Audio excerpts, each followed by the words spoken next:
Welcome everyone to another episode of Eat, Sleep, Drive. Now my name is Kurt, and if you haven't already seen it, go check out the last episode where I bought this 1979 Champion TransVan. I bought it in Tennessee, took it in the Smoky Mountains, did some off-roading, did some sightseeing. Go check out that video. And after I made that video last week, I had a lot of questions on this van in particular because, hell, I had never heard of it till I saw it for sale online, and a lot of people are certainly curious about it. So I thought I would do a detailed review of like the whole thing as a whole and show you guys like what makes it unique, what makes it different than a lot of campers of the time period or even now.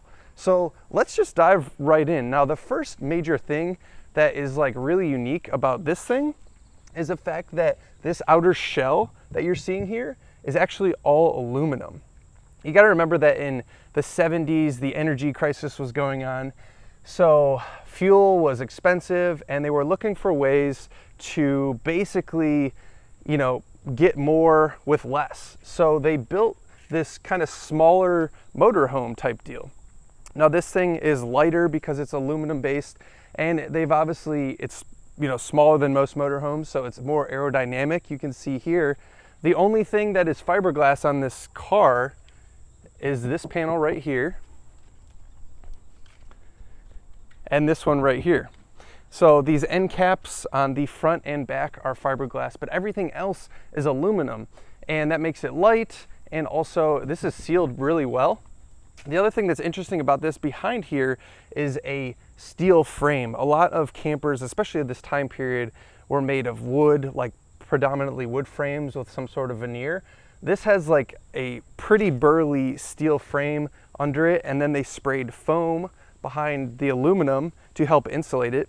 If you saw the video last time, it was like 45 degrees outside on the top of that mountain, and inside the vehicle overnight it never got below 58. So for a 70's van, it's actually shockingly well insulated, which is nice when you're trying to either keep it cool with the AC on, or you're trying to keep it warm, as the temperature's dropping outside. So pretty neat that it's made of aluminum. Obviously I already mentioned the fiberglass end caps, and then you obviously have up here the more aerodynamic type stuff. The front of the vehicle is based on a Dodge B series van, and then the rear is based on a truck of the vintage. You can see it's a dually with a pretty burly axle back there. And it's supposed to be rated for 10,500 gross vehicle weight rating, meaning that the weight of this plus whatever I tow shouldn't exceed 10,500. Now the previous owner would tow his Honda Fit with his trailer behind this thing. So we're guessing this thing is somewhere around, 6,000 or 7,000 pounds. Would really love to get it on the scales, and I will at some point, so I know, really how much I can tow. So not too much to say about the van up front. It's got its standard 70's van super vague steering, but what I would like to talk about is the engine. So let me pop the hood, and let me see if I could do this with one hand. It's gonna be kind of a big ask. Oh, not too bad. So under here we have a Mopar 360. So being that it's a 360 5.9 liter V8, and this is the 360-3 engine. -3 signifying basically it's like a heavier duty version of the 360. They put this in motorhomes, RVs, I believe some cop vehicles. It's supposed to basically just be more robust. It's supposed to be able to handle higher heat from the block composition. Supposedly they changed the metal in the block. Additionally, the heads are a little bit different. It's more geared towards low-end torque. So the valves themselves are smaller, which makes it make more torque down low. This thing doesn't really like to rev. It really runs out of steam. I don't have a rev counter in it, but it really runs out of steam quite low in the RPM range. You see we got the battery here, but these engines are supposed to be super robust and last a very long time. The thing itself only has 61,000 miles on it, so if I can keep it in good condition, it should last me a very long time. And as I mentioned, the 360 itself is pretty robust. let's walk around to this side. I just want to show you quickly here where you can hook it up to electric.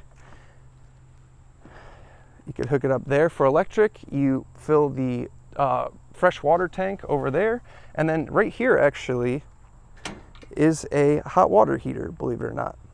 And let me tell you, this thing works surprisingly well for being an original unit. It will like scold you straight out of this trailer. It's pretty wild. So there's a propane tank under the cab over there where you could fill it up, and that powers the heat. This has a furnace I'll show you inside, and then also obviously the hot water tank. But let's pop on inside because I want to show you guys the interior of this thing, because that's really my favorite part, to be honest. We've come into the kitchenette here.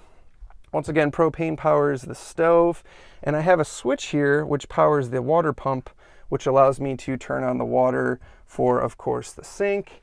And let me open up the bathroom here, tiny little bathroom.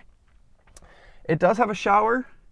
You basically have to sit on the toilet to take a shower, but it does work. Once again, that water pump hits up the water, and it will be warm water with the hot water tank on. And that's about all you could say for the bathroom.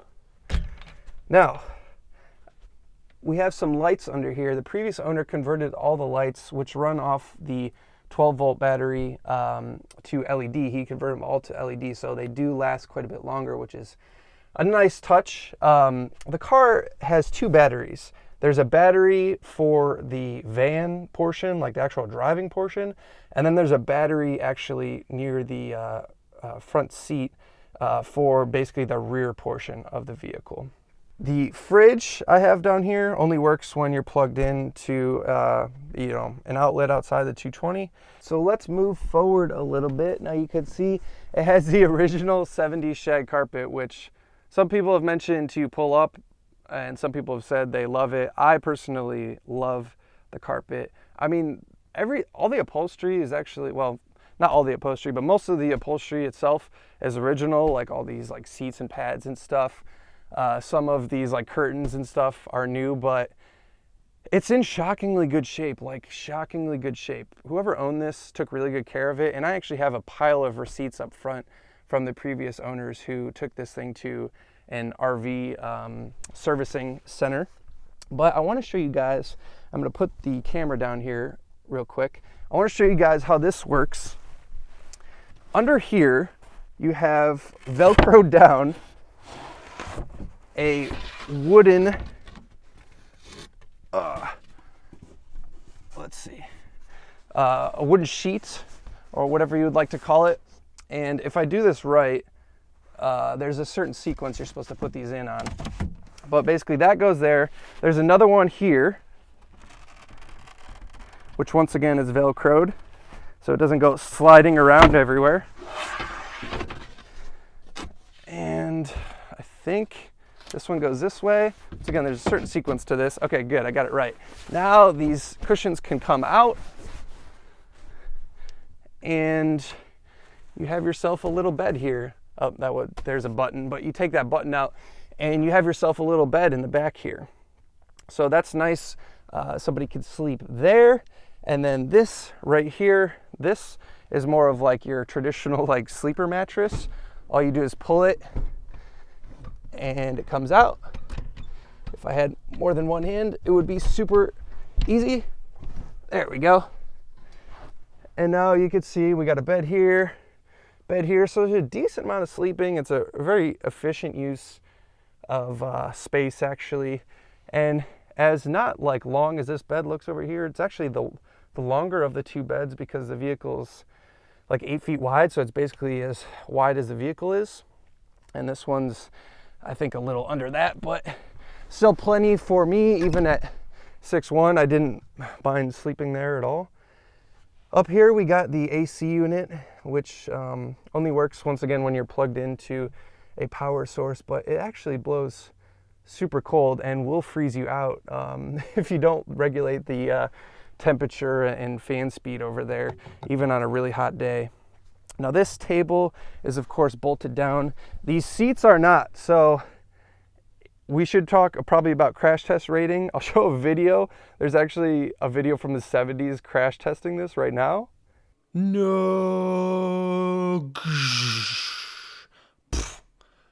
Ah, my face.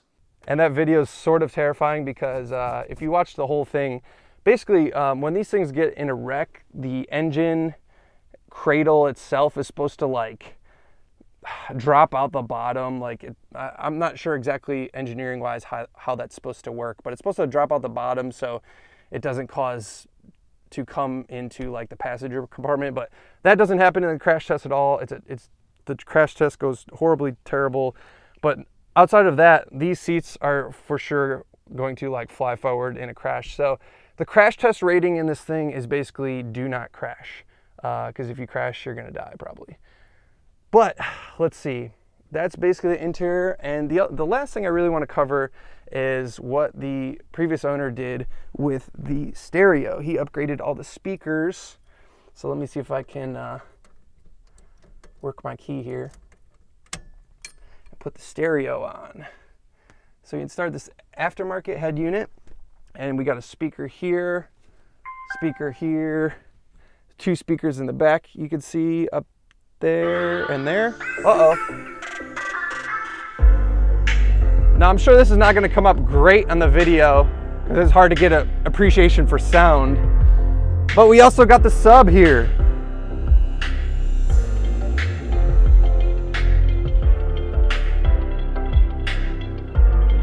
Let me turn this down. Once again, I'm sure it's like really hard to get appreciation for the quality of sound in a video, but dude, this thing actually bumps. It's like sort of made to be kind of like a party van. And with this sub, you get some serious bass, these quality speakers. It's shockingly good. And you know, I drove this thing several hundred miles home and it just works. It works fine. The previous owner replaced all kinds of stuff associated with the engine. And I'm just so happy to have it. But I wanted to share with you guys like all the little bitty details of this vehicle, because in the last video I didn't really get into too much of that kind of stuff, but show you all the quirks and stuff like that. And you will see another episode with this vehicle in the next 2 weeks or so. As a reminder, I release a video every Friday, so if you enjoy the content, make sure you subscribe so you can be on the notification list for the next one that comes out. I appreciate you guys watching. As always, this has been another episode of Eat, Sleep, Drive. I'll see you in the next one, guys. Peace.